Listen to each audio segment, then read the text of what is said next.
All right, awesome. YouTube says we are live. I hope we are. The lighting is somewhat sufficient. Hopefully the audio is sufficient. If you guys are just now making your way into the community, please give a few minutes for the rest of the folks to kind of make their way into the group. I've been having kind of a pre-discussion with some of the folks in the group. Very warm welcome to Bob Wright. Thank you, Bob, for that. I appreciate out in the great Northwest. I appreciate that. Hope you're enjoying it. Haven't been back there in the last 20 years, but having some good financial back and forth. This market is very, very confusing.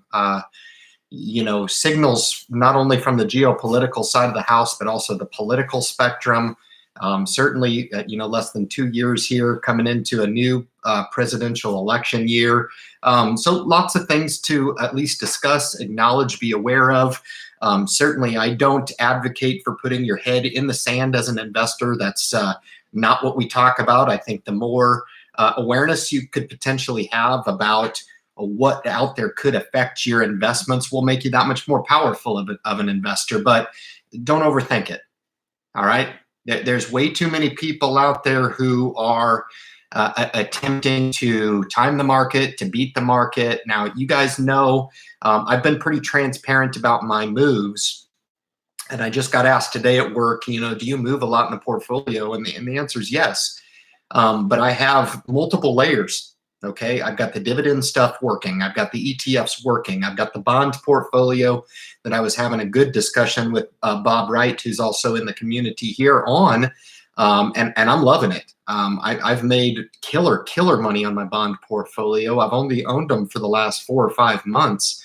I'm up some serious money, and it's been a nice counterweight through the volatility, because when the market tends to tend to get a little bit cranky, the Dow, when it was down 600, the bond portfolio outperformed. It did quite well. I've got K97 in the group who's asking for my dividend portfolio. I can certainly log in and run down the list right now. That'd be kind of fun to do, just rapid fire. Why not? We script nothing on the Independent Investor channel. The live stream is aimed at getting any new members that are interested in the community to get, a perspective on the stock market.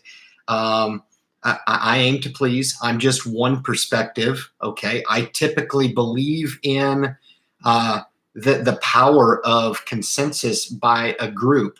And I've learned a ton from this group. I've learned just as much as I've taught. Okay. So a lot of fun on the Independent Investor channel. If it's your first time making your way to the live stream, make sure and post your comments. Some of the most common questions that I get in the investing are also the ones that a lot of other people are thinking about asking, but for some reason, people have a hard time opening up a little bit and asking those scary questions. What account do I use? Make sure you understand, because I'll tell you, okay? I'll tell you I'll give you the holdings that I've got. I do all that for free of charge, okay? So don't diminish the value of the information that I'm given through the live stream just because it's free of charge, okay? A lot of others are charging for this information. I do not, nor do I believe in that. Not for this, okay? The few sources of revenue that I have through the Independent Investor channel, through YouTube, help support the channel through the affiliation that I've got through First. You guys that are benefiting, joining into the group within the first 5 minutes, I hope everyone is enjoying the new First Trade app. I'm going to be coming out with a 5-minute tutorial through YouTube. They've drastically improved their mobile app. It's good. Guys that have chosen to complain about the free services and talk about how inadequate their app was, their mobile app, I would agree with you. I thought it was very, very inadequate. They've since gone through and revamped it, and their new mobile app is quite good. It's very impressive for a free platform. So I thought I would just throw that out there for you guys to know that it's offered. All right. So I'm going to go down the list of dividend payers for you guys. Apple, I remember when it was strictly growth, but certainly a nice dividend payer at 2%. If you guys have a pen and a paper, you guys can jot these down, or I can just throw them at you rapid fire. Sometimes that's a little bit more fun. Now I'm going to go over Roth IRA number 1. Okay. So you guys can split this up and see how I parse up the stock market in reference to my 2 self-directed Roth IRA accounts. Okay. So holding number 1, Apple Computers. Holding number 2 in the financial sector, Bank of America, ticker symbol BAC, one of my favorites. Boeing Company. It's a small company. They make a lot of airplanes. Okay. Kind of a no-brainer. Don't try to overthink it here. Boeing is probably, it's still got some volatility there, but I've been wanting to own Boeing for a long, long time. People are just being provided a nice opportunity in Boeing here at the dip in the industrial sector. I took a position in Bristol Myers Squibb, ticker symbol BMY, as a value play in the portfolio. This will be on the video that I release next week. Obviously, you guys tune into the Independent Investor Channel live stream. I always give you the icing on the cake. Why? Because you're all friends of the family, straight up. I mean, you're all my friends through the channel. I've got friends of the channel like the one and only Doug Whitaker, who is in fact the only one and only, no doubt about it. There's no 2 like him. It's absolutely incredible. So I've got Brenny Feliz in the group here, who's got a question that I will get to in just a second. I've got player 1 in the group. I do have the financial investor. Brent's in the house, says hello, Ryan, and everyone too. Channel creator again. I sure hope Dave from Average Joe Investing makes his way in here. I got to tell you guys, I had my brother actually turn me on to the fact that Dave with the Average Joe Investing did a tutorial on the top 5 channels on YouTube and named me number 1. Not too shabby. For a humble guy, it's kind of hard to come on and say, whoopie-doo-dah, toot my horn. But I will say, I sure as heck appreciate that call out. Said some pretty sincere stuff about me. And I thought he was right on the money. I thought his evaluation was right. I do try to do all those things that were talked about. So pretty cool. I hope he catches this at least later, because if there's folks that tune in this live stream and want to kick over and give some love to that video, I really appreciate it, you guys. I mean, if I ended up getting $1 contribution from anybody in the group here, there's Daniel throwing $1 in like I'm dancing on stage here. This is awesome. But I mean, I'd retire a millionaire, and I could probably start a golf course resort and invite everybody out for an annual retreat. Right? We could just be a group of self-directed investors, showing up to celebrate each other and not celebrate the financial institutions, because we're all a bunch of empowered investors. I think that would be a beautiful thing. I really do. But Bristol Myers Squibb was a new addition this week. China Mobile, been very disappointed in this telecom name, but I do own a small position. I liquidated down. You guys know I took a position in this stock a couple years back, and it took a real good haircut down into the 40s. I waited until it got north of 50 again, back in the black. Never sell in the red ever. Nice dividend player. Citigroup is absolutely one of my favorite financials. Coca-Cola. Okay, ticker symbol KO. Disney, which has absolutely been on fire with the new Avengers movie. I can't wait to see it. Dominion Energy, another value play in the utilities sector. ExxonMobil. ExxonMobil is the easiest investment in the energy sector you could possibly own. You just sit there and rake in a fat, and I'm talking PHAT, fat dividend. So very easy to own ExxonMobil in the energy sector. FedEx, another good buying opportunity that we were provided for just a brief amount of time. It was down pretty healthy today, down 13% from where I bought it. So good on me for picking the great entry point on Federal Express. I'm fine, not going anywhere. If I was going to do anything, I would double up on my 12-share position there. In Federal Express. IBM, International Business Machines, just a 10-share position there, again with a monster 4.5% dividend. This is how I answer a question from my good friend K97, who asked me to run down my dividend portfolio. These are my actually holdings. So if you want to know if I miss the share base, I'll give it to you if you want. It's not secret science. Okay, these companies are just as available to you as they are to me. Okay, Johnson & Johnson, Lazard Limited, ticker symbol LAZ. Lockheed Martin, okay, in the defense subsector of the industrials. I did double up in my position in Marathon Petroleum this week as well. Again, on the energy side, valuation below 10. It's stupid. It's stupid on the valuation for Marathon Petro. I'm good. Of course, all the analysts are coming and cutting their price targets. It's pretty silly. This company has a ton of cash on hand, got a ton of businesses, ton of diversified business, and they're going to value from the distillate market changing on the global scale for Marathon Petro. So we went from 40 shares to 80 shares in Marathon Petro. Medtronic, I've got Les Gibson. He says hashtag godsend, but $5 is like 500% on the tip that we're supposed to be getting here on the Independent Investor channel, man. No, I really appreciate that. It's all really cool, man. Really appreciate it. I mean, hey, what the heck, what better stuff could we be doing on here and striking up a little dialogue on market conditions and being savvy as a group on what we're doing, looking at not being overexposed to the market. These are pretty smaller positions for me in the stock market. A lot of these 10 share positions, I'll give you the share amount. Marathon Petro, there's 80 and change in there on a dividend reinvestment. So 80.3584. As the dividends roll back into it, they pay 4.5%. They just paid their dividend yesterday. So I was glad to collect on that. I got it right before ex-dividend, so I picked up the extra 40 shares. Medtronic, ticker symbol MDT. I believe I increased my stake in MDT. I did. I increased it probably 15 shares, I think. We're holding 45 shares right now of Medtronic, ticker symbol MDT in the healthcare sector.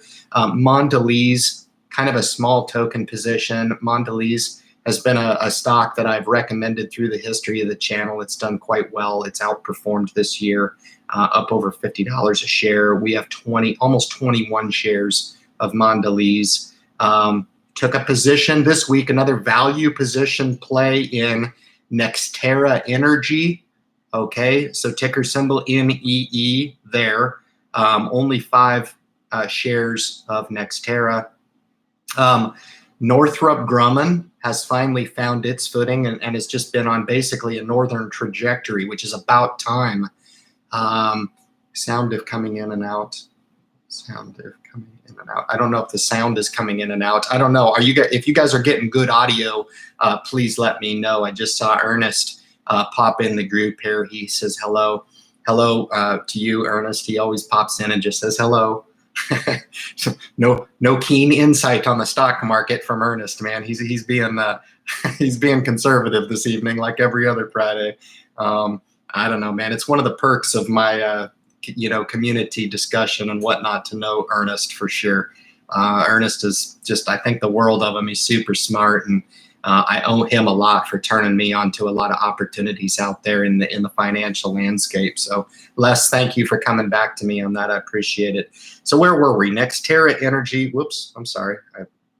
I went into PayPal for a second. Northrop Grumman, again, a long-term holding of mine, ticker symbol NOC. This is just still portfolio one, guys, okay? PayPal. Okay, one of my favorites on the growth side. It was one of the growth stocks that I chronicled. PayPal, not a dividend stock, so I do apologize for that, K9. I'm giving you everything. Royal Dutch Shell, obviously a huge dividend payer. Nice, sizable position in Royal Dutch Shell. Ticker symbol RDSA. United Technologies, one of the best performers in my portfolio this year. Industrials is just an easy sector to invest in. There's so many awesome companies. I know I've had Caterpillar and 3M thrown in the group here. Sure, you have my endorsement. Buy away. I don't own I don't own Caterpillar. To be honest with you, I don't think I've ever owned Caterpillar, and I don't even know how that's possible. I do own the industrial sector SPDR ETF. We'll get to that. And I do own 3M. I'm a long-term holder of 3M. I don't know if you're going to get it down to 150. I really don't, because it's just that quality of a company. So just be kind of careful being a little bit too patient on some of these names. I mean, it's recessed right now, and if you were looking for an opportunity to pick up a cornerstone like 3M in the portfolio, you could do just that. All right. I've been swing trading the VOO this week. I mean, I kid you not. I've manufactured some serious capital in the portfolio, just swing trading VOO. I think I owned VOO one stretch for maybe a half a day. Made some killer money, a couple percent. The market swung from 600 low up big, took 12 seconds, went ahead and just bought a position on it. I was willing to go long it. It didn't matter, but got home from work, looked at it again, was up 180 bucks. So decided to go ahead and take that profit. Again, all tax protected, all wealth preserved. For you math geeks out there, you can go ahead and do the year-over-year performance on that 6-hour investment that I had in the S&P 500 that day. VCR, which is the consumer discretionary sector ETF. I've got 10 shares of that. So that does pay a nice dividend. I did buy the healthcare sector within my portfolio. These are some of my passive dividend diversified layers within my portfolio number one. Okay, so I'm giving you the names right now. Okay, so VFH, which is the Vanguard Financials. Okay, so we've got consumers discretionary, financials, VWO, which Bob Wright was looking at as well. Went ahead and hit his price, probably at 40 bucks. So that was up quite significantly. I've swing traded that already this year. This time I didn't take profit. I was up 160 or so dollars. Back now to even, I think. Nope, down 30 bucks. Who cares? Anyway, so the emerging markets ETF, and then we've got Vanguard Healthcare. Okay, so another sector SPDR ETF, pretty sizable position in this ETF. I've got 20 shares in this one. So $3,300 in this ETF, down pretty good. Vanguard Healthcare has been kind of on a real downward slip, so not really that great. So I'm going to get to these questions after I run to portfolio one, and then finally VPU, which you guys know I've owned for quite some time. That's up quite handily, 6% in the Vanguard Utilities ETF, which is really nice. Pays a nice 3% dividend in there. If you want to grab your little dab of utilities exposure, you can do that. So I went ahead and bought my utilities exposure through VPU and bought the materials holdings through the Vanguard Materials ETF, which I'll cover in portfolio number two. And then finally, you guys know that I added Blackstone Group back into the Roth IRA. They're dropping their limited partnership. I made great money outside. That's fine. That money will be taxed. But I just love sitting on that higher than average dividend yield within my portfolio. Adds just a little different dynamic. Once they drop that limited partnership designation, then the 10K filings are not going to be applicable, and I'm not going to be on the line to share in the tax burden of the company, which will be kind of cool. I think Blackstone Group is a superior asset management company. So that's portfolio number one. I do really, really want to get over here and address some of these questions. What is the highest percentage you would have for one holding? Do you have a limit? That's a stellar question. K97's on a roll tonight for sure, man. And that's the way to do it with me, man. Come up to my speed and start rapid fire questions at me. I tell you what, I could probably run the report right now and tell you Merrill Edge does a great job of doing just that. But I can tell you it's nowhere close to 5%. Nowhere close. That is my ceiling. And I'm going to go out on a limb right now and tell you that no one holding is any more than 3% of my total portfolio. I'm going to be totally honest. Most of the holdings are probably around 1 to 2%. Okay. And if I get a wild hair, I'm going to jump into the reports function of Merrill Edge, and I'll tell you exactly what it is. But 5% as a general rule, man, there's no reason. You guys have to understand, any level of single stock ownership, you are not diversified. I don't care if you're, PPC Ian, and I know Joe Carlson, those guys are really, really heavy, and they believe heavily in the dividend investing, as I do. But you have to admit to yourself, you are not diversified, okay? And if you end up picking the wrong dividend stock, and it ends up taking a 20, 30% haircut on you, the 3 or 4% dividend yield that you're getting doesn't quite look as attractive, okay? So just be kind of careful with buying into one philosophy of investing. I came out with my high growth picks, my 5 picks. I bought every single one of them. I made a killing on every single one of them. And I think the only one I still currently hold is PayPal. That's it. I sold Google, I sold Booking, I sold Adobe, I sold CRM Salesforce, all of them, all 4. Tax protected, wealth preserved gains. I gained them in a matter of, I want to say hours, but it was more appropriate to say that they were in a matter of days, okay? And the reason I justify that particular avenue of trading aggressiveness right now is I'm not looking to get long the stock market. I'm not. Now, how does that change for you guys? Okay, now the title of this live stream is going to be, what is my investment number? And I'm going to give you the attributes that you need to figure what your number is, whether or not you're 50, 60 years old and you have an investment time horizon of 10 or 20 years. Okay, it will benefit you to know what your number is, know what you're shooting for. Okay, if you invest $1,000 and you're 50 years old and you say, I want to look at what this money's going to be at 60, know how to figure what that is. Okay, and you're going to need these particular criteria to throw into the compounding calculator that I offer through every single one of my videos on the Trading Academy. It's the only one that I know of that will account for the expense column, which is super, super important. People don't account for this when they're looking at their compounding exercise and they run their figures through a vacuum or a utilitarian's type of compounding calculator to say, yes, in a perfect world, if you got this type of growth, you would have X number of dollars. What they don't account for is the expense, okay? You have to factor in the account. And that plays into a lot of the decisions as to what assets you're picking within your bucket, guys, okay? So you've got your account here, and the most common question that I get is, what do I buy, okay? And my response is good quality assets, diversified assets to start. And then if you want to dabble in some single stock, dividend paying value stocks, you can do that. I can't say it any simpler than that. I know there's people in the group. I know the one and only Doug Whitaker is one of those guys that has the answers as far as the little bit aggressive profile. Hell, but he makes it work for him, and I'm all about it.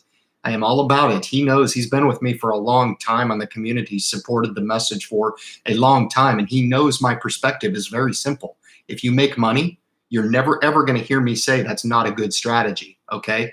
But he would also agree on the same token that I don't recommend for new investors take on that level of risk, because unlike new investors, he understands the level of risk that he's taking on with those advanced position. With the risk comes the potential reward, okay? So I don't want you guys to tune in and hear about me trading into Booking or the VOO for a half a day and think, I'm going to do that too, okay? Exclusively.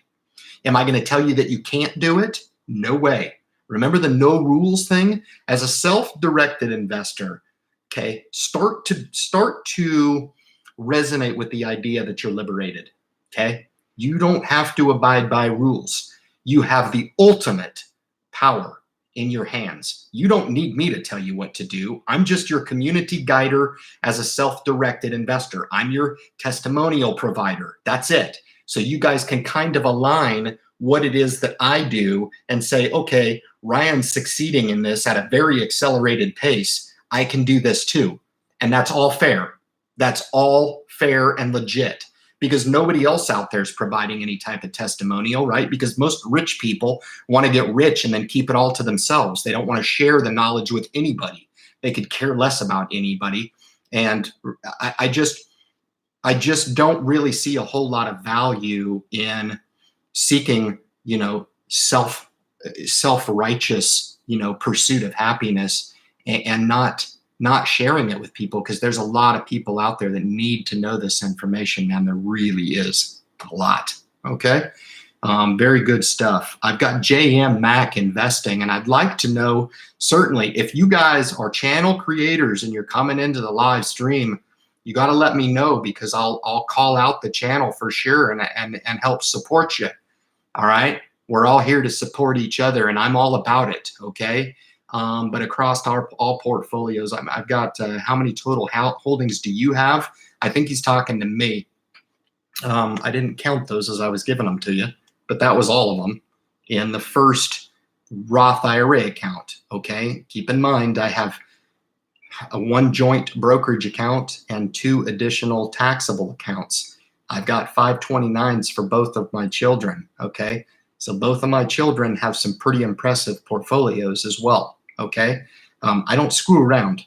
All right. I'm a very serious investor. This is what I do. I love investing. I also have a very, very sizable cash account that I put a lot of value in when we're assessing somebody's financial health, whether or not they're have the layers, and the proper buffer to enter into the stock market. And finally, within that brokerage account, that's where I hold my bond portfolio, which is about 13% of my total portfolio. But let me log back in and I'll give you that number. Just give me a second, okay? You guys know that, a half a dozen of those were sector-specific ETFs. The other 5 sectors are in account number 2. So across both portfolios, which I talk about all the time, this is my spouse's portfolio, all right? I don't build these to be independent on their own, okay? They are independent on their own, but they absolutely complement each other, okay? Utilities in one, materials in the other.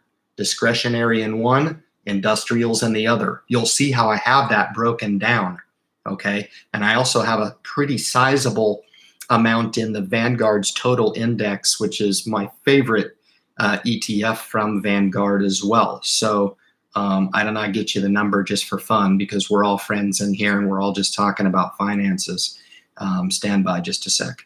1, 2, 3, 4, 5, 6, 7, 8, 9, 10, 11, 12, 13, 14, 15, 16, 17, 18, 19, 20, 21, 22, 23.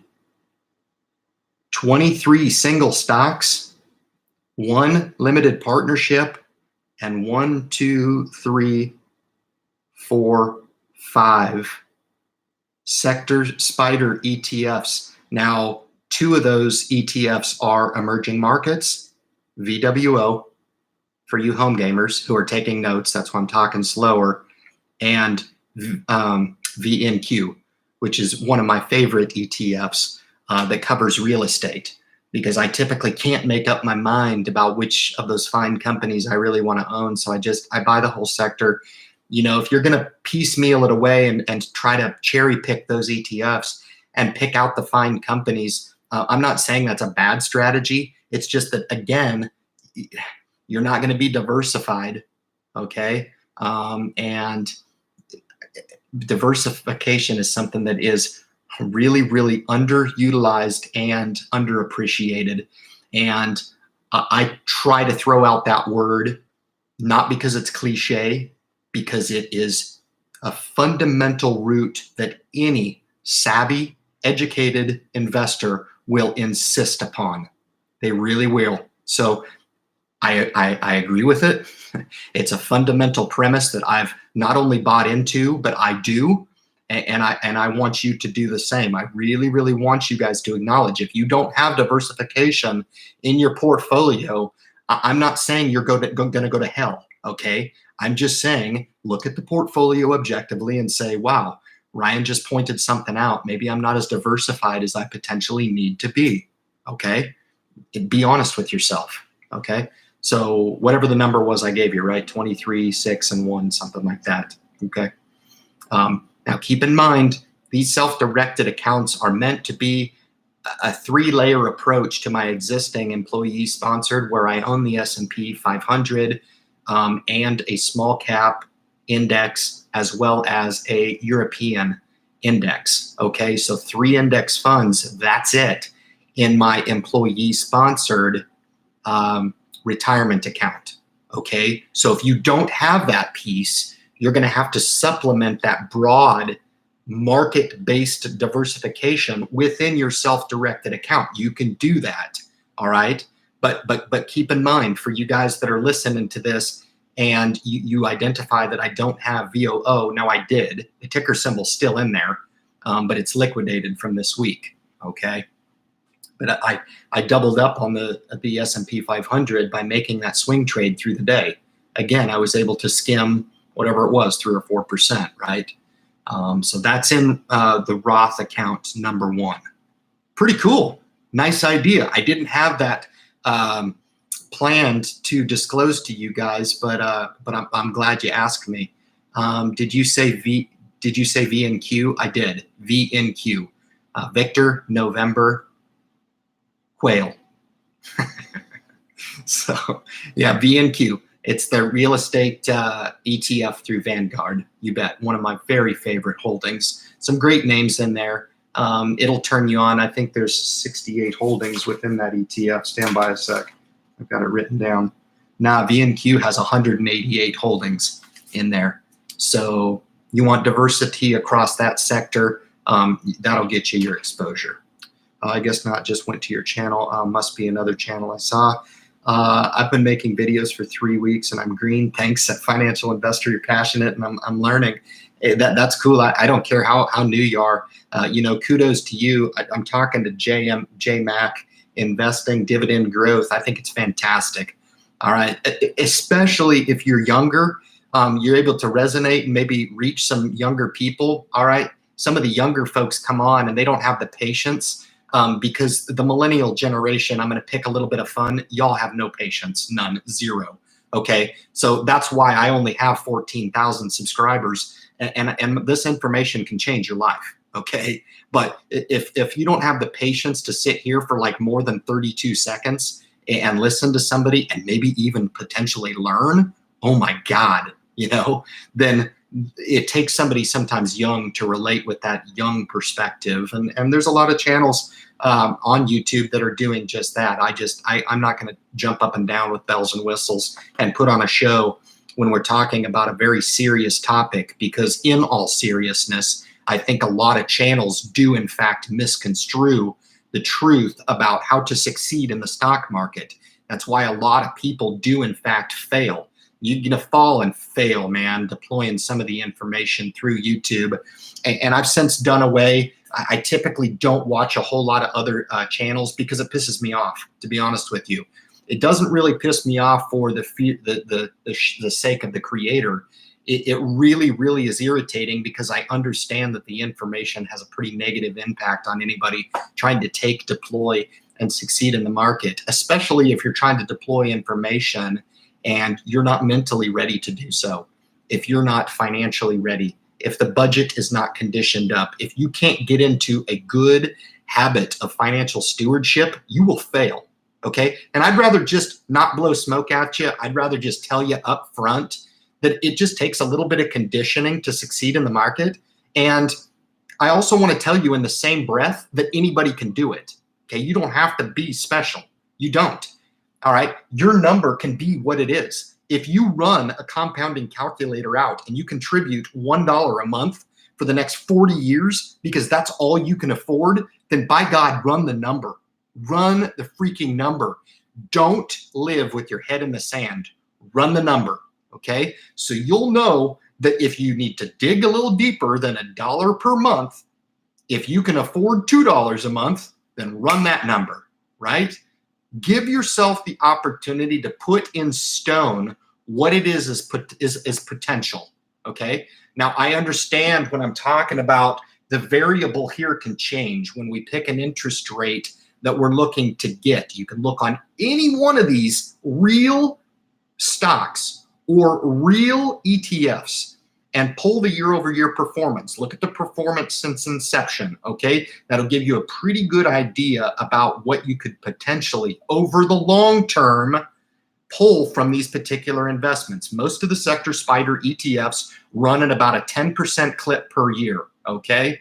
So really, really interesting. And that can be the interest rate if you want to be a little more aggressive over here. I always recommend that if you're looking to get a baseline number, use 7% as an arbitrary number or factor in there for the anticipated year-over-year interest rate.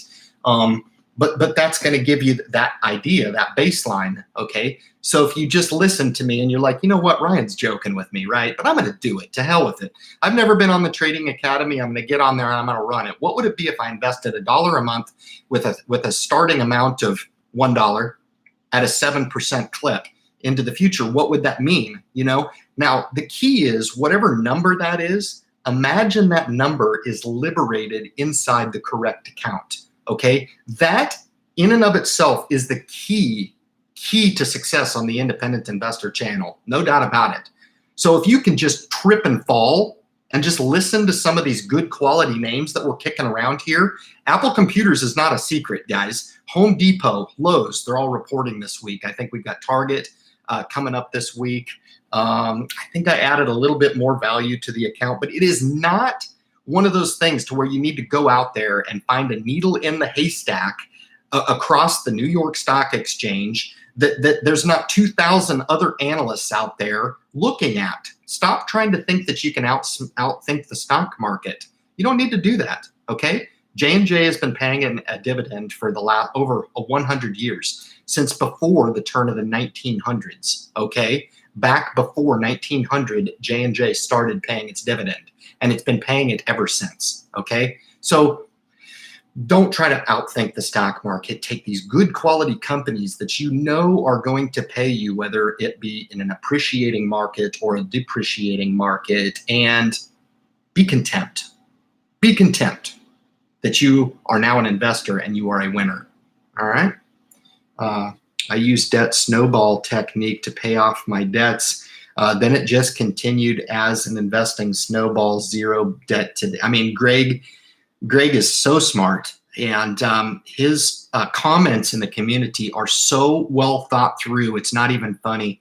But I tell you what, debt applies to most people more than investing. Scary, scary. I've been there. I've dealt with debt, okay? And I'll just tell you outright, and this information in the wrong hands can really, really go awry on somebody. So please don't on Monday go and deploy this strategy of taking a sum of money off of a credit card and transferring the balance for no interest, okay? Because if you don't pay it off within the term, you're going to have to back pay that interest. Now, I don't mean to scare you off on this, but that can buy you that 12 months or 18 months of relief if in fact you have every certainty that you could pay off that debt. It gives you that break. It gives you that time cushion to where you can take and get that under control.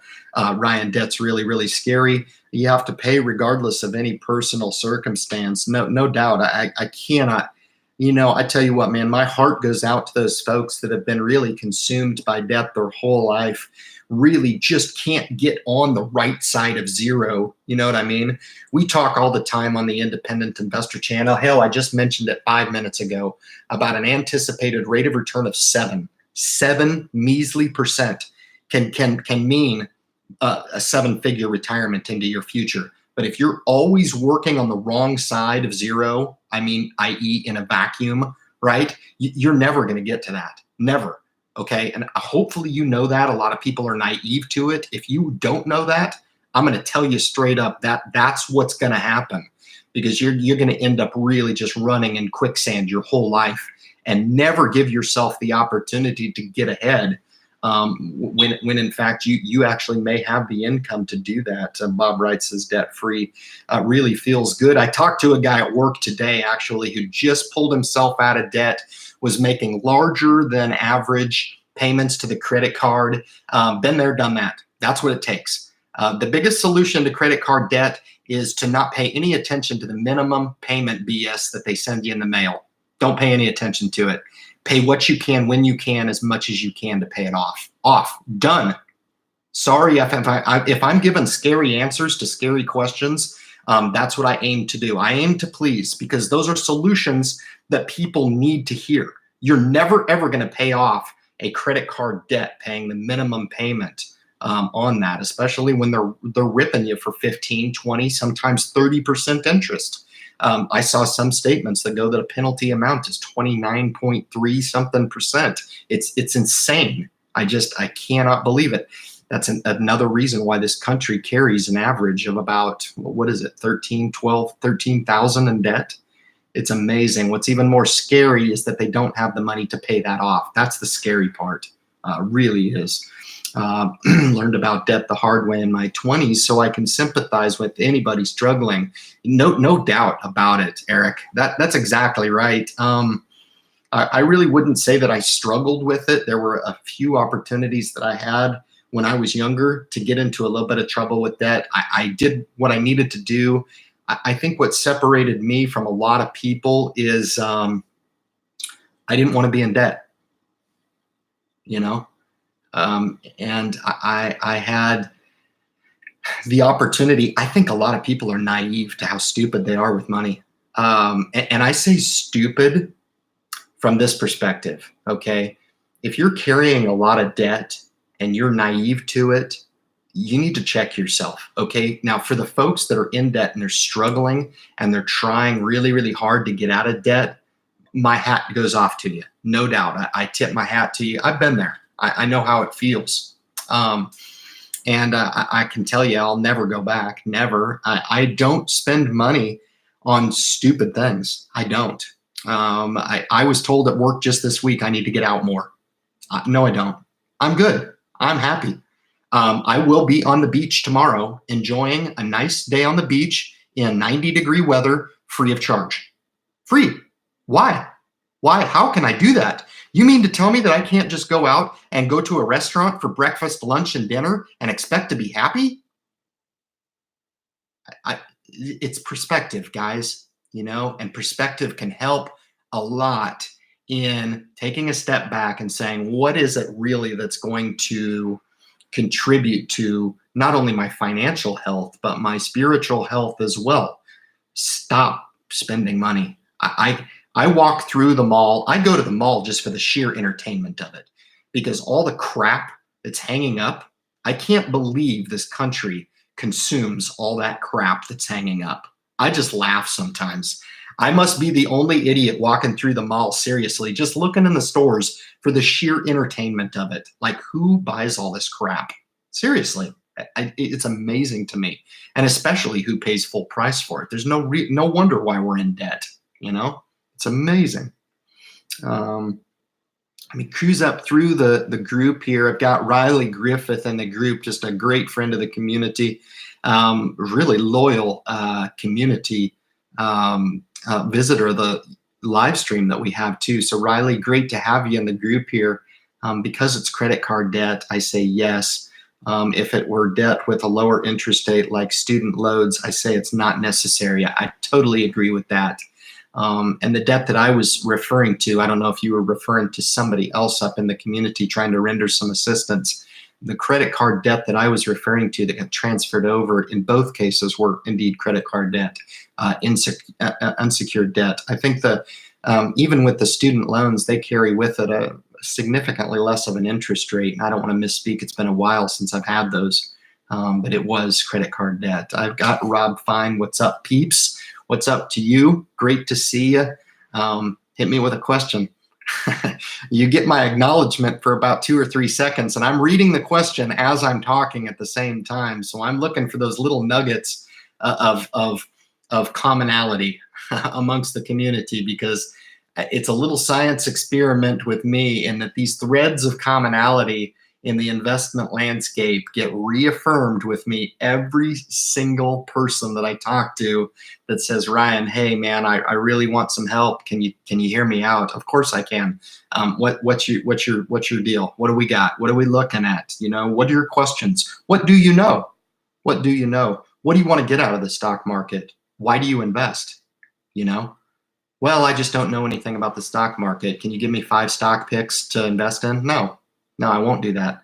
We have to answer a few questions about why you're investing first, because if I give you the stock picks and they go down, 10%, you're going to come back and want to punch me in the face. That's not cool. I don't want to be punched in the face, right? Let me rephrase. You're going to be angry with me, okay? So we have to work on the mental part of it first, okay? Well, true. It depends on debt, cars, mortgage, you guys. I got Eric Weber in the group here. I would still invest with debt. Just make sure you have a cushion savings. I agree with that. I do. I think that's a great comment. Just make sure you're not getting crazy. I just think there's a lot of people that forego investing with the intent of getting completely debt free in their life, and they may have the income to justify both paying off debt and maybe starting a retirement account for themselves. Do both, okay? Right? We want to hit it and attack it from both angles. Okay, you're not an investor until you're an investor, and no better time than yesterday to get invested in the stock market, as far as I'm concerned. I don't care what the market does. You can control your level of risk with the amount of capital that you come up with initially. Your starting amount, your SA, right? Right. So your starting amount is what can kind of control your amount of exposure. So just today, again, the same colleague said, I've got $6,000. Would you recommend max funding the Roth IRA? I said, well, you can put the money in there, okay, but take a starting amount of $1,000 and put it into the total market. Why? Because if the market dips 20%, you're going to have another $1,000 block to roll in there. If it goes down another 20%, God forbid, right? Then you're in a position to really, really scale into the market nicely. If you put the 6,000 in there all at once, yeah, you may benefit from some appreciation, but you're really going to take a deep haircut. And for somebody that I know is starting out in the stock market, not so much about the money to start. It's more about the philosophy of looking at the market strategically and knowing where you're benefiting when the market goes down, okay? People need to acknowledge when the market gets really, really volatile and it starts to really, really draw back in value on us. You really have to know when to push the pause button and acknowledge why it is you put the plan in place like you did. Dividends, scaling, cash buffer, dividend reinvestment, right? And your dollar cost schedule and your ability to maybe accelerate that schedule, all kinds of cool stuff that you can do when the market goes down. The harder it goes down, the happier I am, right? Right now, I'm bored. The market's at an all-time high. Volatility's all over the place. Bob Wright hits me up and says, Ryan, what's the market doing? I don't know. It's crazy. It's like watching a gauge, back and forth. It's all over the place. It's doing what the market does. That's what the market does.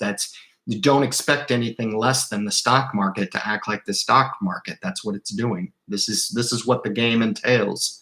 The idea is that you control, corral, surround, take advantage of all of your avenues, not just a few, okay? That's why I get it, It's easy to be a dividend investor when the stock market goes up like it has over the last 10 years. But when it starts to get really, really volatile, do you have other pillars in your total comprehensive portfolio to help buffer some of those areas that may be taking a hit? Okay. Gatorade, it's good. All right. I would say yes, pay off the debt first, unless the debt is making you more than you're paying out. I agree. You guys got on a great thread there with debt consolidation, certainly. You know that answer. I've got Win in the group. Should I pay off my credit card debt before investing into the stock market? So you got lots of information on that. Do you use M1 Finance too? or just Merrill Edge. It is Merrill Lynch now. So it's a great question. I use both. I also use First Trade as well. I'm very, very passive in both of the taxable brokerage houses. I'm restricted not to just trade in and out of those stock again, because I want to get those to long-term capital gains holdings, right? If I'm going to do some trading or utilize some of the accessible cash that I have, I'm going to do so in the Roth with a small percentage of my portfolio. Guys, remember, this is a small sliver of the total overall pie. So for you guys that are new investors, it should be a very, very simple path for you to walk now within your first couple of years of investing. All right, get the right account started, get diversified, and get those ETFs in there, fund them up, and set them up for dividend reinvestment. That right there is your 5 keys to success. I could make YouTube videos every single day on those 5 keys to success. And I could repeat them over and over and over and over and over. You get the picture, right? But they are worth repeating. They are. Because as much as I will talk until I am blue in the face, those will be the 5 things that people will do everything that they can do to walk around, go under, go over, and not focus on. Okay? Very, very important. All right, especially for a new investor. So for those new investors that come to me and they're like, I know nothing about investing, I just gave you the key on all 5 of my fingers. Okay? Correct account, cost you nothing. Invest in diversified ETFs. I've given you some great examples. VTI would be my one starter ETF. If I had a question and everybody's like, Ryan, stop with the BS. Just give me the one ETF that I would buy to initially enter into the stock market. I would invest $1,370 into VTI, buy 10 shares. That is a phenomenal, phenomenal way to seek your access into the stock market, 100% diversified. Okay, set it up for dividend reinvestment and then set it up on a dollar cost average schedule. For those of you guys in the community, I want to make sure that if you're a new investor and you don't understand any of those 5 categories, hit me up. I will explain it in depth. All right, super important. Cool stuff. So the one and only Doug Winokur claps for me. That's awesome. That might have been when I went on his rant about him being the greatest penny stock trader. Yeah. I just don't have the heart for it, but I'm very happy with him. He probably has a home with a moat and a drawbridge, so that's pretty awesome. By trading worthless pink stocks, I think of the Wolf of Wall Street every time I see him pop into the group. Every single time. Don't be offended, because that's a hell of a compliment. But sell me this pen. Good stuff, man. Let me cruise up here and see. I guess not. Just went to, okay. Good. I've been making videos for 3 weeks. Good. Hi, all. Any thoughts on Activision Blizzard with the August launch of the Classic? Should bring back millions of accounts. It's trading half of last fall. How do I answer this to be nice? Activision is a great company. Okay.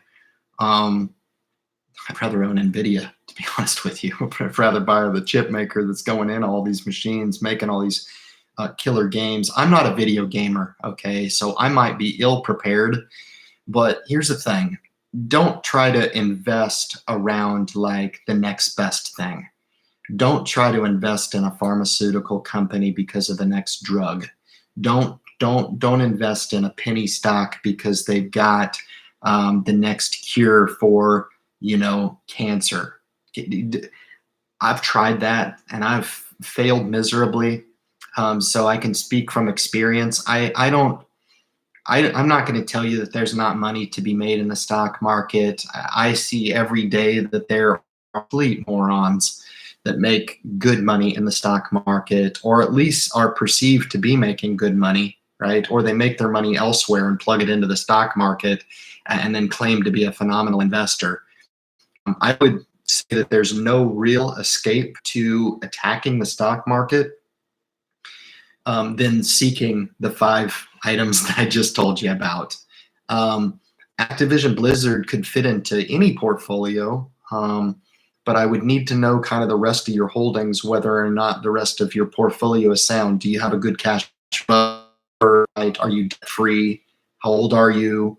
What's your long-term goal? Do you have them housed in a Roth IRA, self-directed variety? Activision Blizzard. Are you expecting to double your money? Maybe. What type of position are you looking to take into Activision? Right? And to invest $1,000? I don't know. In the wrong account, like Robinhood, you buy it, it goes up 100%. You're up 1,000. You're up 1,000. Okay. Big whoopee do. What are you going to do now? Are you prepared to make that kind of profit? Right? If it's housed in the wrong account, can you tell me what the ramification is for that $1,000 of profit? Right? What if it goes up in 9 months? Are you in a position to sell? What if it goes up a year and a half from now? Are you in the same position to sell? Okay, those are some things that I would throw out there to test your ability to know what the short-term or long-term implication over that money would be. And great company, don't get me wrong. You tune into the independent live stream to not have me blow smoke at you. You want to throw your questions at me and get my honest opinion. My honest opinion is there's a ton of different companies that I'd rather invest in than Activision. And I'm in a position in my portfolio strategically take a position in, let's say, an Uber, a company that doesn't make a dime, that blows through tons of money. But make sure that your portfolio, if you are in fact, sitting on a good portfolio and you want to take a little dab here, because I agree with you from a contrarian perspective, and especially that opportunistic buying perspective, which is another video that I'm coming out this week. I give you the 6 strategies that I allude to all the time that nobody ever talks about. And all 6 of these strategies work. There's 2 defensive strategies and 4 offensive strategies. You've just asked me permission to deploy one of my offensive strategies. So from that perspective, I say, sure, go ahead. You've observed the stock. You obviously cover it. It's cut in half. It may be a good opportunity to pick up a few shares. Don't get crazy, all right?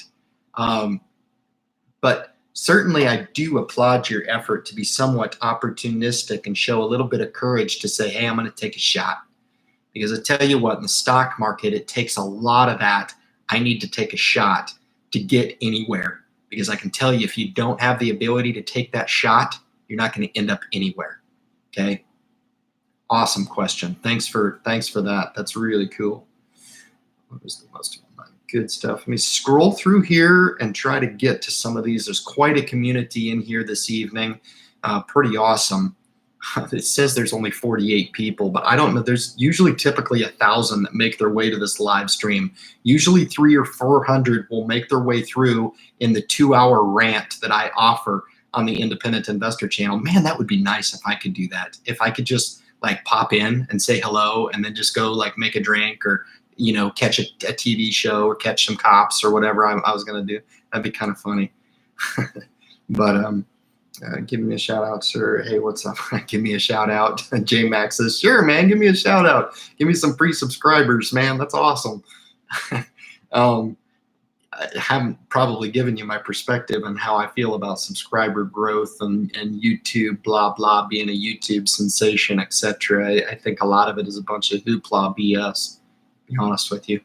I'm looking to use and abuse YouTube. If YouTube knew what was good for them, they would promote my stuff a little bit better. So can you be diversified with only VTI and BND? You bet. I think you can, certainly. I think got Dan Tanks here who's hit me up with a really good question. I own both of those. VTI is just a phenomenal product, and if you follow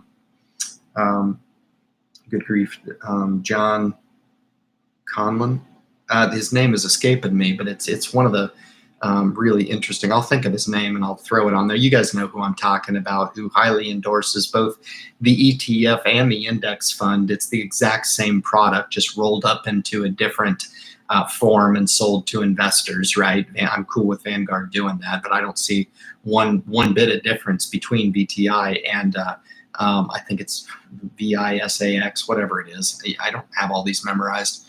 But the comparable to VTI. And you could I think you could probably supplement that portfolio with a little bit of European exposure. I don't know. When I do my portfolio allocator, it always recommends that I have a large sum in European stocks. I personally just don't have any desire to do that.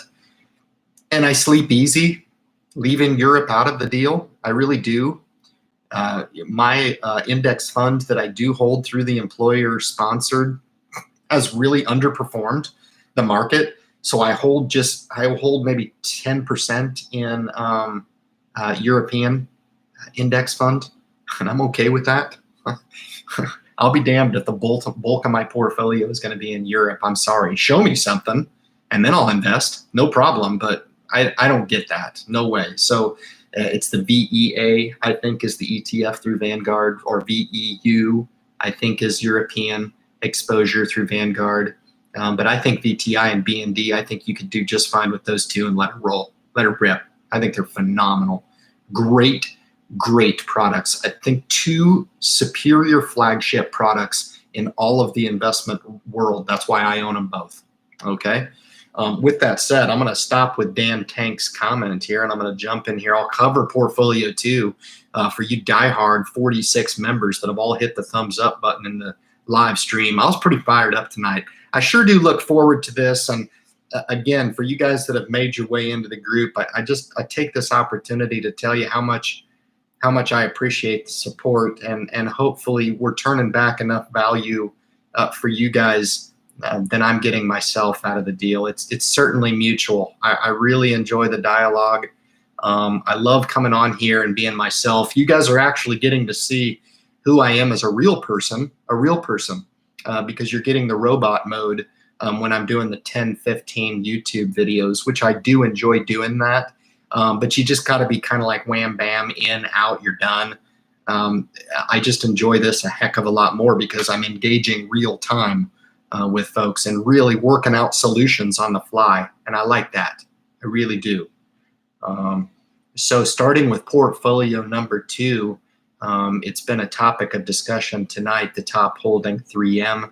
Not necessarily the top holding, but the first one in the list is 3M, ticker symbol MMM. I got Alcon, which spur off of, I think, General Electric as well. I don't know. One of the stocks I owned spurred off 2 shares of Alcon, so that's just a small token position, just 2 shares there. AT&T is a fairly large holding of mine. I got 8 shares for free already with AT&T. Kind of a little dab of an upswing. Kind of interesting to see. My entry point was a little rich in AT&T, but a really good dividend aristocrat right here at 30. If you're thinking, I mean, for you guys that are starting a portfolio or have built up a few $1,000, look at an AT&T, Pfizer, a Verizon, some of these names like Mondelez, some of these stocks for 40, 50 bucks, even down into 30. I like Intel right here coming down into the 44, man. Good grief. What a great company. Cisco's on fire. Some of these other ones, but yeah, AT&T is a good one. Chevron is the other of the big oil companies that I've just had such, if you want to know the God's honest, miserable truth of the whole thing. But easy stock to own. One of the biggest for LNG, Permian Basin exposure, also Marathon Petroleum, Royal Dutch as well has got some really good Permian exposure there. Cisco Systems, which just reported an awesome quarter. CSCO, again, one of those companies that could be an aristocrat, could be a nice cornerstone in the portfolio for any new investor. If you take a 10-share position will run you 250 bucks, you know? So now we're starting to kind of get down. Again, this is a portfolio that's got a few grand in it, okay? If you've got 10 shares of ETI or 20 shares of ETI, $2,600, right? That might be the time to say, you know what? Gosh, maybe I want to add a little layer onto this. Why not add Cisco? Set that up for dividend reinvestment. I think Cisco's paying a little over 3% right here. All right. Start empowering yourself. I don't know what happened with Dow today. Geez, what a dog. Unbelievable. But I kind of embarrassed to offer these picks, but not really. They're phenomenal companies, but just going through a real swoon here in the materials sector. Dow, which spun off of Dow DuPont. Okay, so I got free shares. Then I added a little bit more of a respectable position at 32 shares in Dow, and then Dow DuPont, DWDP, which have both really just taken a haircut. But sitting here making some fat dividends. I'll continue to monitor them over time. Down pretty heavy in Dow DuPont, no doubt about it. But we're fine. We're making it up in other areas. Duke Energy. So had a couple energy holdings in the other portfolio. Have Duke Energy in this portfolio. General Electric. Okay. Pretty nice position, 293 shares at General Electric. Intel, I've already told you about here. Remember, I'm playing with some house money in Intel. Okay, took the swing trade 49 to 57, took some really, really good profit, watched it go back down below 50, thought that was my entry. I was wrong. Okay, now it's down at 44. What do we do? Panic? Do I get on YouTube and say, oh my gosh, Intel's going to hell? No, I don't do that. It's just, sorry, I'm trying to be funny, but I'm not really that funny. Okay, JP Morgan Chase, JPM, Kraft Heinz Food, KHC, McDonald's, 10 shares, MCD, Microsoft, MSFT, Novartis, NVS, Pepsi. So we own Coke and Pepsi. Why not? Okay. Pfizer. You guys know I was opportunistic about that Pfizer pick for sure. Had you bought it, you would have been up 2% in Pfizer. For $40 for a new stock owner, there's a stock out there for everybody. Should have some exposure to healthcare, so Pfizer would be a good one. Procter & Gamble, one of my favorites, one of my top 5 to own forever. All right. Raytheon, right? So got some really good exposure to the defensive sector. Raytheon, Northrop Grumman, Lockheed Martin, those are the 3 in the defense. State Street, okay, one of my new value plays in the financial sector. TJ Maxx, 20 shares, looking at TJ Maxx, they report this week. And then it gets into the sector-specific ETFs again. You notice the same theme a little bit here. So information technology, we own in this pretty good sizable hold, two grand in there. So 10 shares there. Vanguard's Materials ETF, 10 shares there. VTI, one of my favorites, 25 shares of VTI. And just give you some perspective on the VTI holding at 25 shares, that's $3,698. So for you guys that you're like, you know what, I got to get invested, Ryan. I've got 6 grand. I want a max fund, a self-directed Roth IRA account. Could I buy 25 shares of VTI? Yes. Okay. You could do it. You could do it. Verizon, 50 shares of Verizon. One of my absolute freaking favorite stocks. If I could name a stock over the last 10 years to own, I don't know if it would be Apple. I don't know if it would be Amazon. There's something about this stock I absolutely love, and that is Visa. Visa is an absolute beast in the technology sector. They are phenomenal. They're the product that I use for payments, but on the aggressive side, PayPal, obviously, still holding on to that one of my 5 growth stocks that I came out with the video. But Visa in this kind of value portfolio kind of weighted a little bit more toward value for my wife. Okay. And then Wabtec, I believe that was the spinoff of General Electric, just 1 share there. And finally, Wells Fargo, which has been an absolute smelly, wet dog. But we still own it. And we're still making that fat dividend, 53 shares there of Wells Fargo currently monitoring. So stand by. I'll get you a count here. 1, 2, 3, 5, 6, 7, 8, 9, 10, 11, 12, 13, 14, 15, 16, 17, 18, 19, 20. 21, 22, 23, 24, 23, 20 singles, 19 single stocks, and 1, 2, 3, actually 21, 22, 23, 24 single stocks, 3 sector spider ETFs, and 1 total market index. Okay.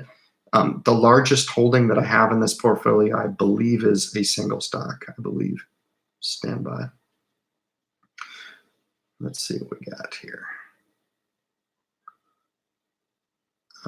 I believe VTI is pretty big with 3,600 because the question came up of how much percentage.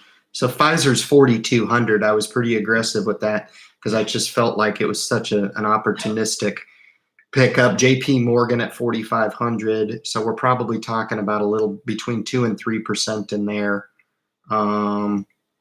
Yeah, so those are the largest holdings. AT&T is pretty big at 3,500. And then down the line from there, you got 3,600 in the VTI, right? So that's portfolio number 2. Okay, so that give you an idea. Those are the 2 self-directed accounts in their totality. I just gave you all the picks that I've got. So if you were writing them down, you can certainly take a look at how I've strategized those accounts. You can't build that overnight. They've been built up over a large amount of time, taking profit in certain names, swinging them into other names, allowing these picks to work and be an investor, be a dividend reinvestor. It'd be interesting, some statistics to throw out there to show you guys. I think I pulled in probably a little bit over 5,000 of dividend income last year. I'm looking to more than surpass that this year. So those are some statistics that you can pull from the back end of your brokerage, and just for interest sake to kind of see where you're at. So okay, so let me work here up. Was looking for a gold and minerals ETF in Vanguard. I'm unaware of that. They could offer it. I'm not aware of that, and I wouldn't really be interested in that. The only way that I would be interested in owning precious metals to actually just own lots of different denominations of the metal across the board. And I like copper. I don't know why. I'm a collector. So if you go on to Provident Metals, which is my favorite website for purchasing precious metal, you'll notice that all the copper is sold out. So I don't know if it's because it's just an inexpensive way to own some precious metals, but I like it. There's many, many uses for copper. And from a collector's perspective, they're making some pretty interesting coinage off of Provident that they offer that folks can pick up for very, very, very inexpensive. So add some weight to your portfolio. I don't know. I just think it'd be cool to have a 100-pound bar of copper. No, I'm just kidding. It really wouldn't be that cool. I'm just kidding. But they're on there. Take a look for yourself. What portion of your portfolio is geared toward dividend earnings? That's a good question. A pretty significant amount. Okay, when I'm not really liking owning a lot of growth right here. So the majority of my holdings do pay a dividend, and I'd have to run the numbers for you to get that.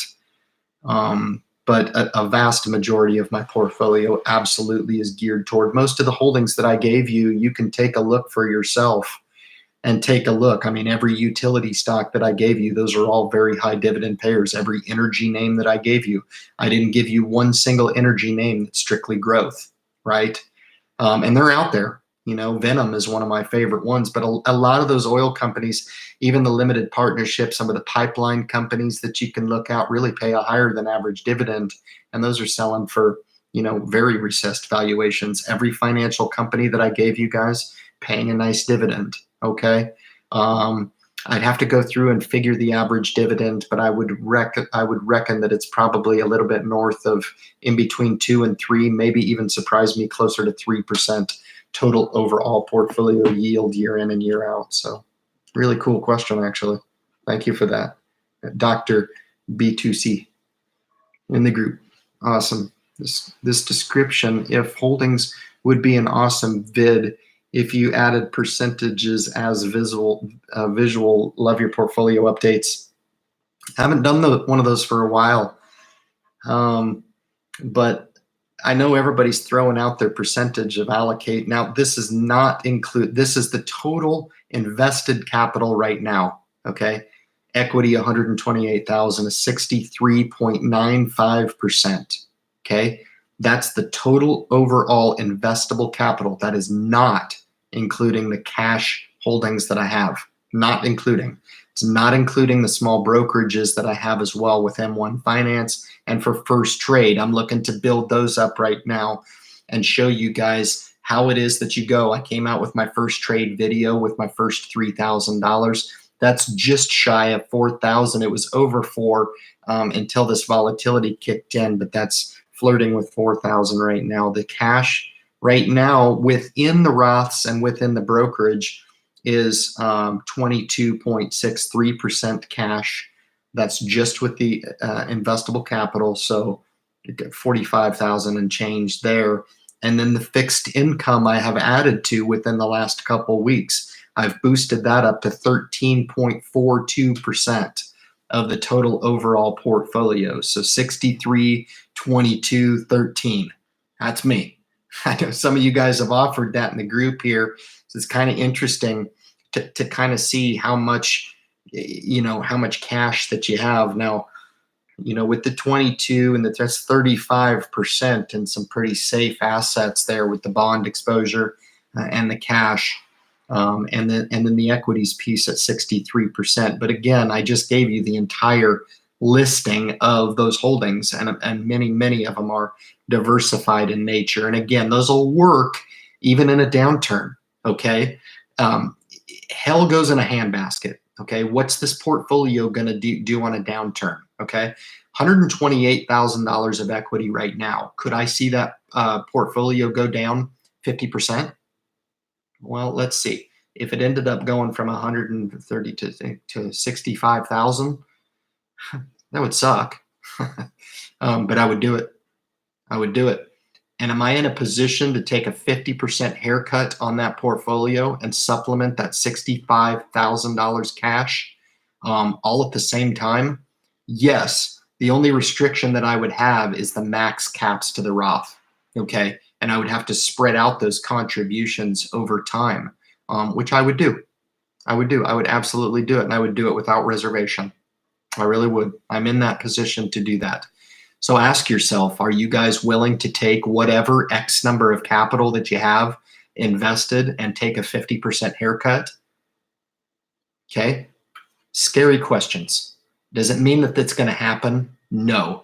But don't be irresponsible and scared to ask those questions. The stock market involves risk. Okay. So you really want to prepare for what is possible, perhaps maybe unlikely at this point, or seemingly unlikely based on the performance that we've had over the last 10 years. However, it's happened. Okay. And I've said this many times, the indicators are there to ask some of these questions. That's why I've taken some of the risk off the table. My holdings and bookings, Google, I won't even touch Amazon right here. Facebook, same thing. Too much risk. Okay, so I'm looking to be a little bit more risk averse now with the market and its condition than seeking out that growth exposure in the portfolio. That's just where I'm coming from right now. All right. Try to do the best I can. I'm giving you guys that transparency. Just subscribe to your channel. So Douglas Brown, thanks for that support. I appreciate it. I've been a long-standing supporter of Brent and his mission. Just a good guy, puts out a good, genuine message, and a staunch supporter of my channel, no doubt. So I really kind of owe him the world. Really, there's quite a few people I feel that way about. Hi, are you reading SEC filings of big stock before decision? Hello from Tel Aviv. That's awesome. No, I don't.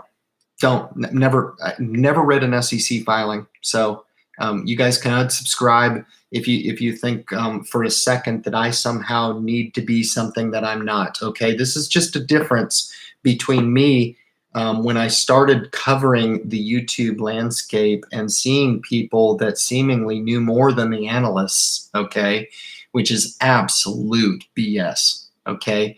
Now, that doesn't mean that you can't bring yourself up on the contents of the New York Stock Exchange website. You can find any filing as far as the financials, the balance sheet, learn a little bit about how to read that. But I'm going to be honest with you guys.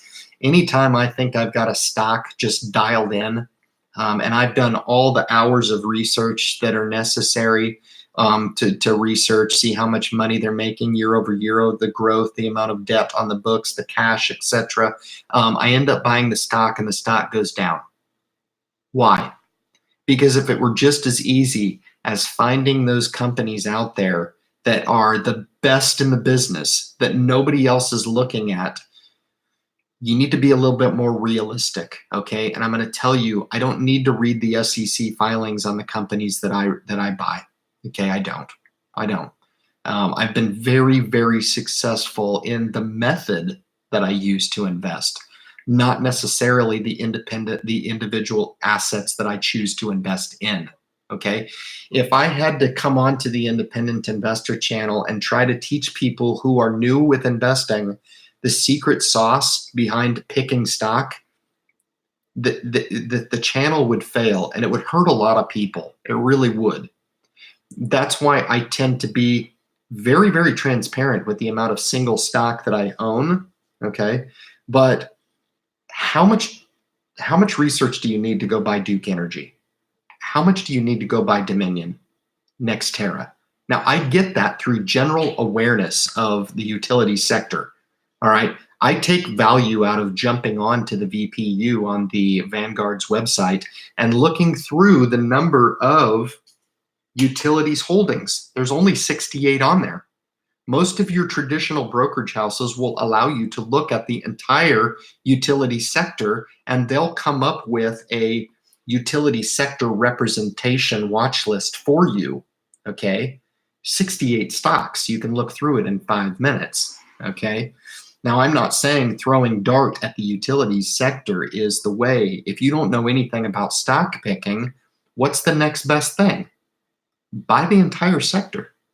You're owning a piece of every company in the sector. You are, in fact, diversified across that sector, all right? You're not portfolio diversified in that total stock market diversification is a holding like BTI, all right? That's the total market index where you're representing all 11 sectors across the board, okay? That's true diversification, but owning the sector spider itself means that you truly are diversified over that utility sector. Okay, it's a really awesome question. I wish I could just come on here and tell you that I have the magic sauce in investing. I've been doing this long enough to know that that crap doesn't exist. It doesn't. There's a lot of people posing on YouTube to think that they've got the special sauce. And I might have had a little bit of that arrogance when I was in my 20s as well. And that was the very same arrogance that got me into penny stock trading, thought I was going to quit my day job, and got me in hawk $3,000, you know? And those are the types of mistakes that if you can just kind of get over yourself and be like, what type of investor do I want to be? Do I want to be a responsible investor that buys into tried and true methods in the stock market? Or do I want to go on an arrogance trip and think that I can just beat the stock market with my rudimentary knowledge? I've been doing this a long, long time, and I can tell you I'm not an analyst. I can tell you the problem with a lot of analysts is that they think that they can beat the market, and that's not possible. Okay, most fail. These are statistics that are factual, guys. You can go check them out for yourself. Okay, don't take it from me. Go validate this information for yourself. If you do, in fact, validate it for yourself, you'll be that much more wiser when you look to make your investment decisions. And you're going to be like, you know what? Diversification and value-paying stock is the only way that I've justified investing in the market. 75% of the wealth that's ever been paid out through the stock market has come in the form of a dividend, not capital appreciation. Not making moves like buying Activision Blizzard down 50%, right? It hasn't come from buying the Googles and the Amazons of the world. It has come through dividend payments, guaranteed money that good quality companies have offered to shareholders to be an investor, all right? That's the secret sauce of investing, that of which seems to be one of the easiest, most difficult things for new investors to embrace. And we'll keep on keeping on with that philosophy. The only layer that I bring as far as value on the independent investor channel is that if you self-direct to the market, right, you're not getting that interference of those good quality assets that you're looking to put into your account. You're not getting any type of middleman or financial planner coming to you and justifying, hey, that 3% in your portfolio, that looks really good. That's enough to pay me my fee, right? And then you can have the capital appreciation piece. So what did I just tell you about capital appreciation? That's only 25% of the wealth that's ever paid out in the market. They're taking your guaranteed money, right? For what? For this magic service that they're giving you, the strategic edge that they may or may not sell you on? Come on, guys. We're a lot smarter than that, okay? Win or lose, do it on your own, okay? If for nothing else, the sheer principle of the deal is enough to be a self-directed investor, the sheer principle in and of itself. You can listen to me talk until I'm blue in the face about, you know, the success of the portfolio that I've been able to grow over time, right? Both of these accounts, account number 1 and account number 2, were started 10 years ago with $1,500 each. Think I'm lying? Look at my face. $1,500. I sold my Mustang convertible for $3,000. I split the money for an account for myself and my we were newly married. Split the account, $1,500. Those are both approaching $100,000 now. 10 years. Okay, that's real talk. Real talk. All right. And I do sometimes pat myself on the back a little bit for having the courage to come on and share this with people, because it's very liberating. What's even more liberating is for the young folks that'll come across this message and it'll resonate with them, okay? And they'll hear me out and they'll be doing the math and they'll be just like, wow, you know, if this guy did this in 10 years over the course of just a short time, what could I do over a lifetime? You know, do I really need to think about outsmarting the stock market, or do I just need to be finding a way to become long on the stock market? Do I need to find a way to put my money away and don't touch it, right? These are the strategies that will stand the test of time, no matter what the stock market does. It's fun for us to come on and talk every week about the condition of the market. It's fun. I get a kick out of it, okay? I've been talking now for an hour and a half, and it seems like I've been on here for 10 minutes. That's how much I love this topic. Furthermore, I will say this. I love the power of what it could potentially do for people. The reason why I do this channel is because very, very few people take advantage of that leverage. Very few, very few. All right. I very rarely, if I've ever come across other investors that I really, really relate with, and until I start to come across some of that validation, we're going to continue to push out the message and continue to teach. And I encourage you guys, I give you enough and break it down in the most simple of terms so that you guys can go and share and turn your families onto this stuff, because those portfolios that I talked about for my kids, that's real stuff. My 12-year-old daughter probably has a more respectable portfolio than a lot of adults. And I don't say that for any other reason than to poke a little bit at those folks and question what the hell you've been doing. They're pretty lucky they got me as their dad, right? But, you know, take a little ownership over it, okay? Take a little ownership. If it's not for you, so some real key niches, hit me up and ask. Ask for clarity. I don't care how stupid the question is. For me, for a while, though, good question for Ryan, though. I don't know if there's a question. We were a long follower of the channel, too. But I don't know if there's a question. Okay, Ryan, what would you do in retirement? Would you continue investing the way you currently are, or would you focus more on bonds than stocks? That's an awesome question, man. That's an awesome question. Okay.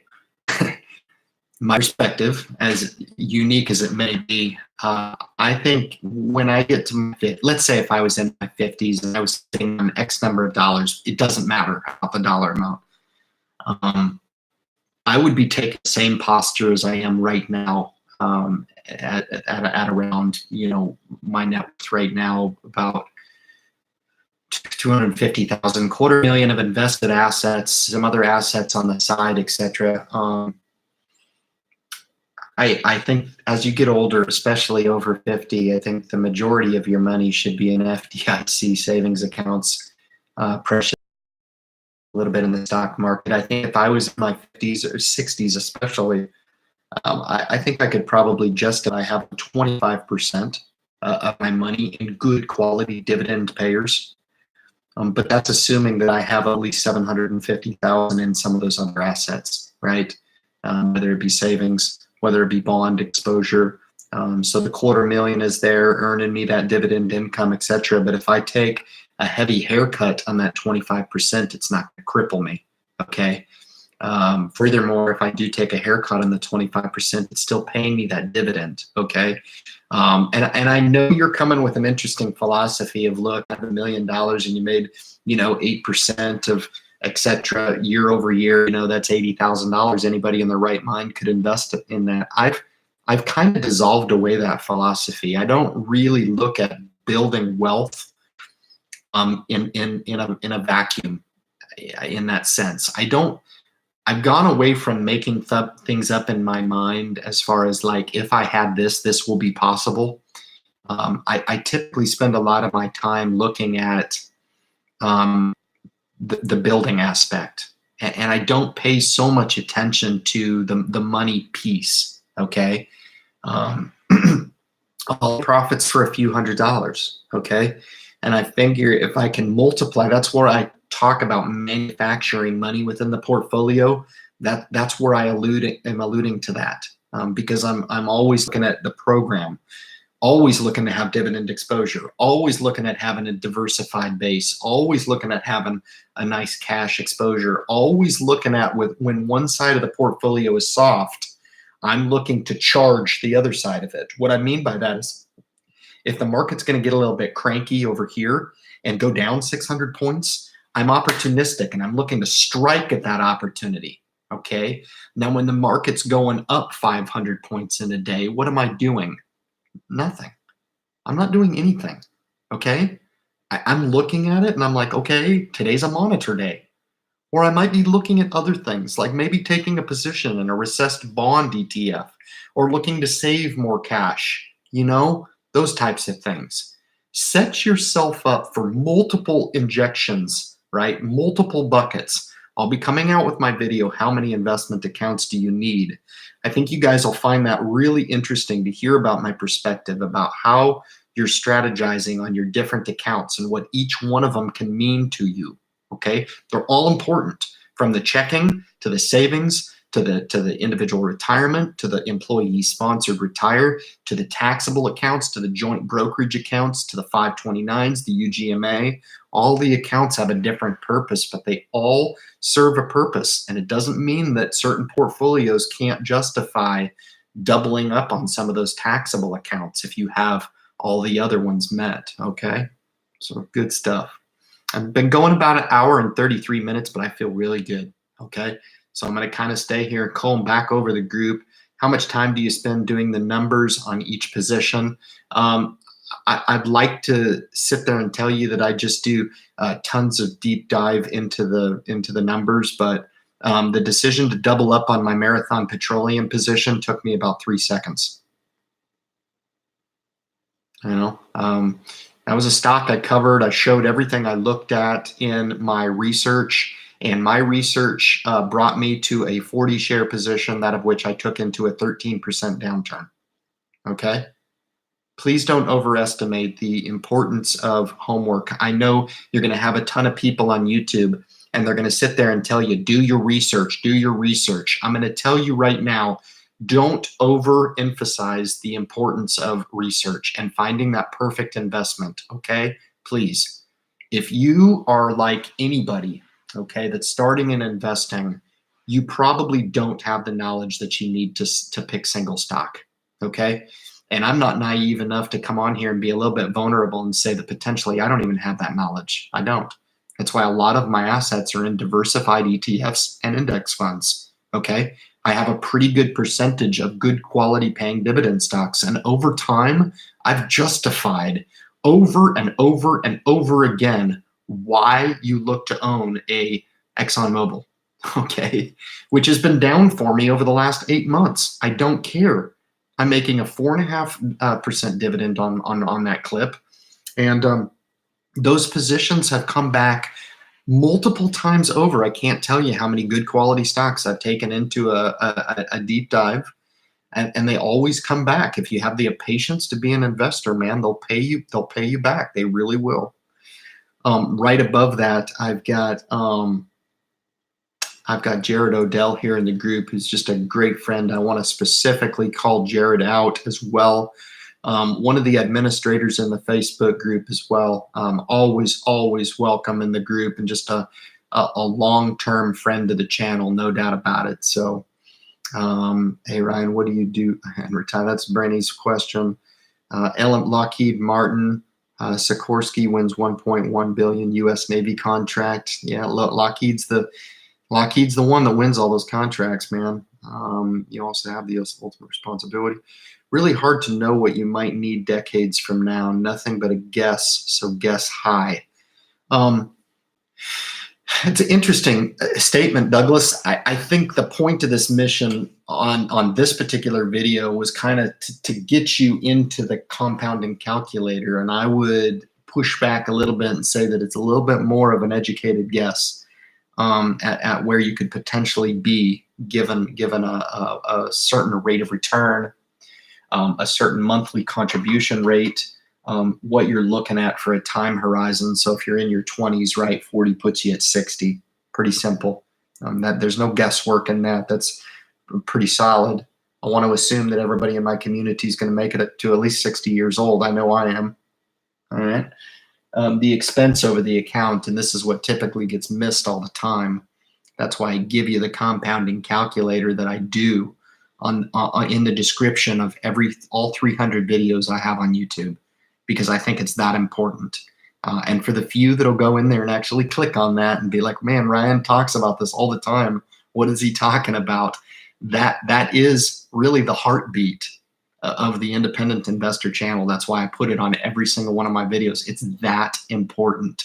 It's that important. You can find the validation for why I talk about the 40-year, 600,000 off the top of a seven-figure retirement, 40% total overall potential return. That comes right out of the Trading Academy through math, through the actual application of the 3% investing expense here, which is the industry average. If you guys just wanted to know the effect of the expense ratio of your mutual funds, of your 401k, of your 403b, you can go run the same exercise through this compounding calculator, which in my opinion is the only calculator that provides this accurate, real-time turn back on those prospect numbers. So I don't think it's a guess.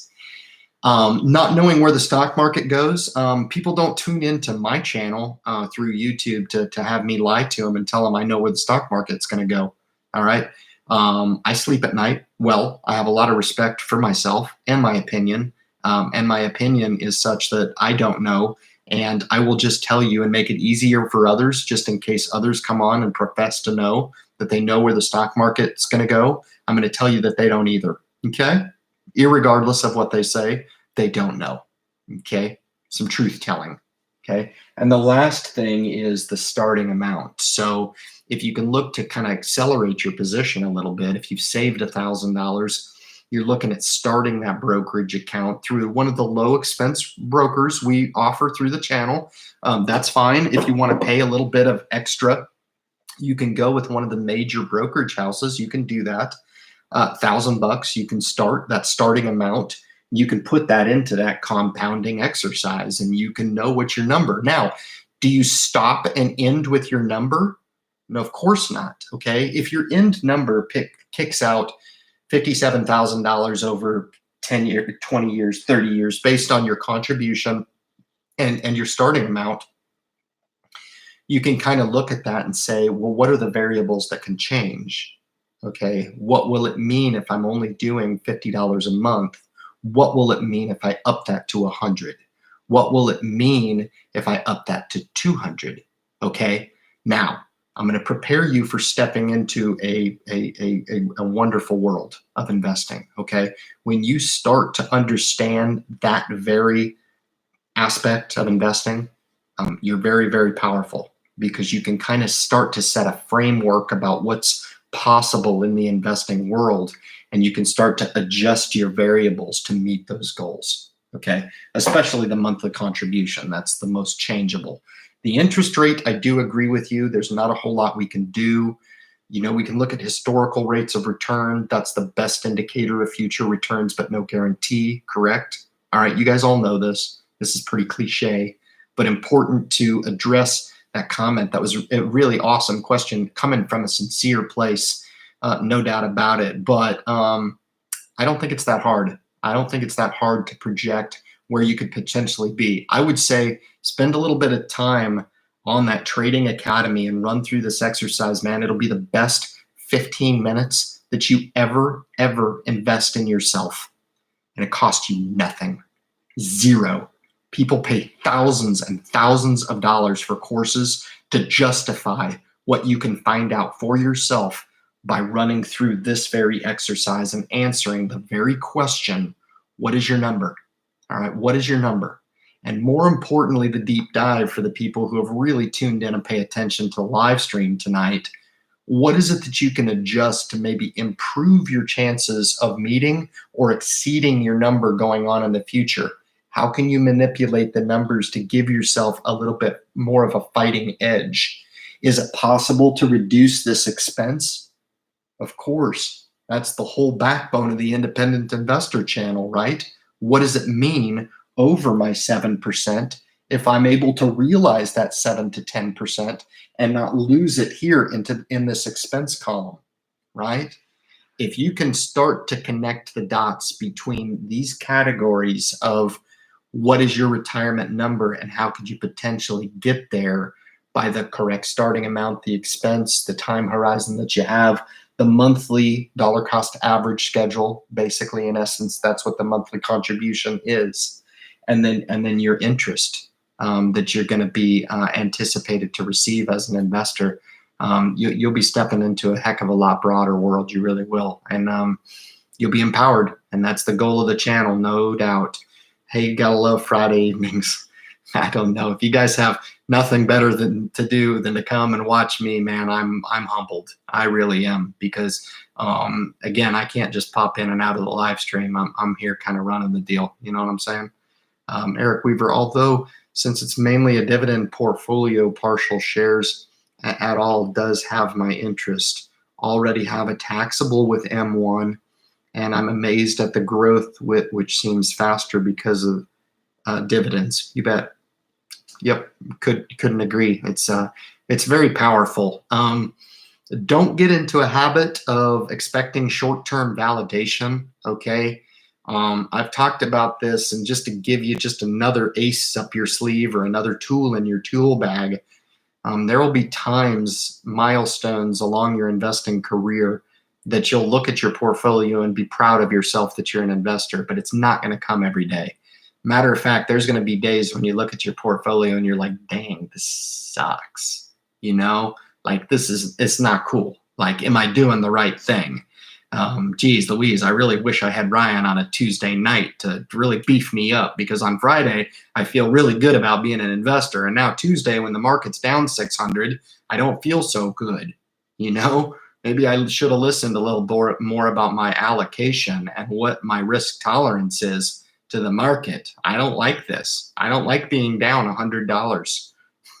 You know, I've got one of my colleagues at work. He said that last week one day he was down 10 cents, and he acknowledged that he was down 10 cents. And I'm like, wow, that's interesting. I was down $3,500. But anyway, the difference between risk tolerance and very little risk tolerance. So Yeah, Robinhood, Webull are good free apps, but they don't offer Roth IRAs. Good stuff. That's how I am. Expect the S&P. Brent, thank you for the help tonight. I really appreciate the help answering some of these questions. Very cool. I use Robinhood now to experiment with zero commission investing. Had some reservations with ownership behind First Trade and Webull. I'm not really sure. I've had nothing but success with both First Trade and M1 Finance. I don't share in some of the sentiment of transferring the account. I will probably get it up to 10,000 maybe and do a video on transferring the 10,000 out of First Trade and then just start the account again just to prove a point, I guess.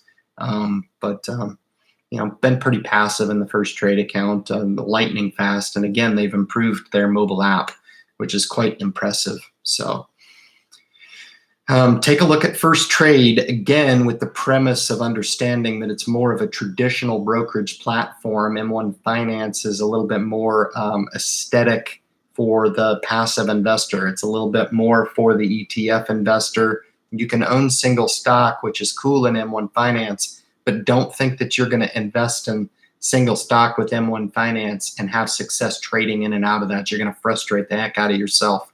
If you want to have the ability to trade in and out of positions, First Trade is your option, okay? It's quite good for that.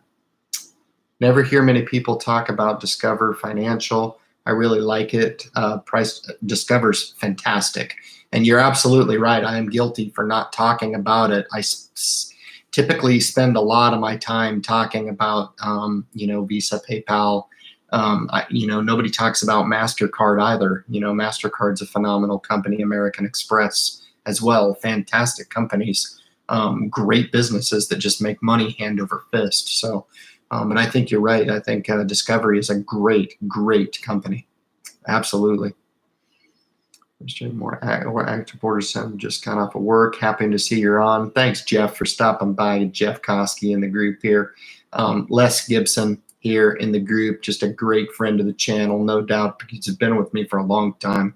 Seems like longer than 3 years I've been doing this, but it's been a hell of a ride, no doubt about it, man.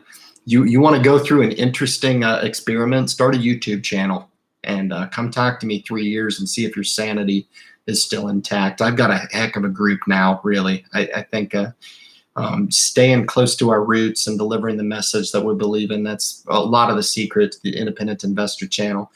Whether or not you like it or not, that's the way I roll. And I think a lot of people do respect that. Can all of you please drop a like? It helps the channel. Thanks. I appreciate that.